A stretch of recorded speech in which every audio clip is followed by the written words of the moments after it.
We're at ABC News. This is where they make news. No, they don't make the news here. Yeah, they make the news here. No, And they it goes out all over the world. Good. You go. Are you ready? Boo, boo, boo, boo. Say something funny, Alexi. Boo, boo, boo, boo, boo, boo, boo, boo.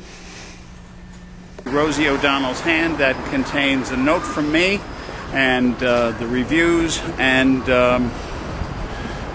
some flyers. And so now we'll keep our fingers crossed. Look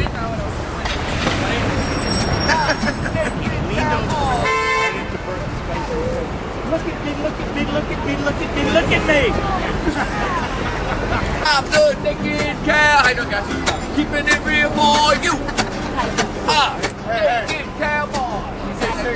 Gary said that when one of the days when they were doing Beauty and the Beast, when in the beginning of the run, the clocks, what do they call those? The pendulum thing on his thing fell off.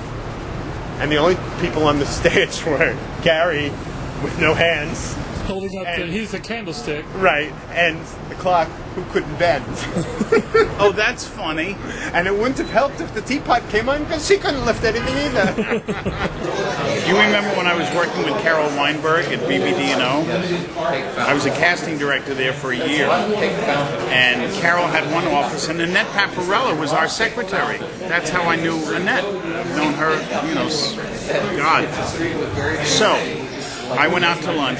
Carol Weinberg was casting children that afternoon for some kind of a commercial. And so the mother didn't know I was the other casting director. And we get into the elevator with the little girl, and the little girl, la la la la la. And the mother hauled off and slapped the girl right across the face. She said, "I told you to tell them it was your birthday." And I thought, from that moment on, I will never encourage any of my friends to ever put their children in television commercials. Tell me a funny agent story. Oh, I don't have any funny agents. Sure you do. There's no such thing as a funny. Tell me a tragic agent story. Yeah, it's just you mean the normal day? Yes. Well, here's another Broadway memory. This is the famous Shubert Alley, which connects 44th Street to 45th Street. We're on 45th Street here. There is the Shubert Theater, and behind me is the Booth Theater, where I saw my very first play. Before I saw Gypsy, I saw a play in there called Visit to a Small Planet with Cyril Richard. And it was really what got me involved. How old were you? 1956, I was probably 10 or 11. It was 2 years before Gypsy. And behind us... What made you choose that play? Oh, because I was sitting at home, and there was I was home from school sick that day, and Cyril Richard was on television. And I was very interested in space and space cadets and being an astronaut in outer space and science fiction and all that. And so he came on, he said he was doing this play called Visit to a Small Planet.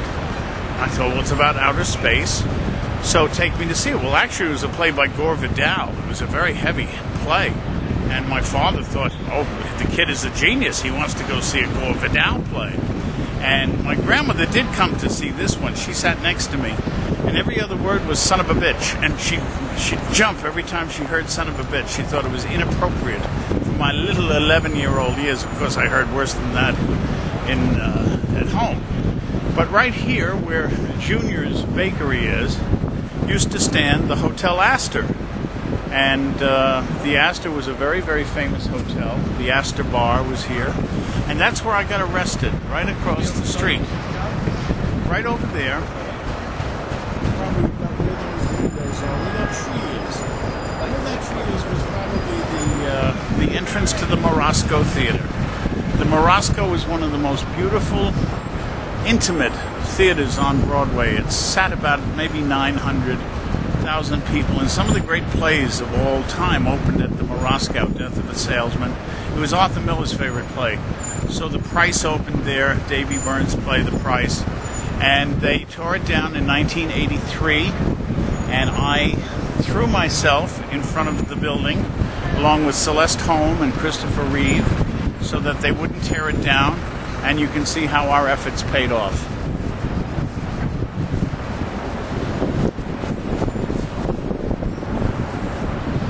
It doesn't seem to be there anymore. Yeah, they really listen to us.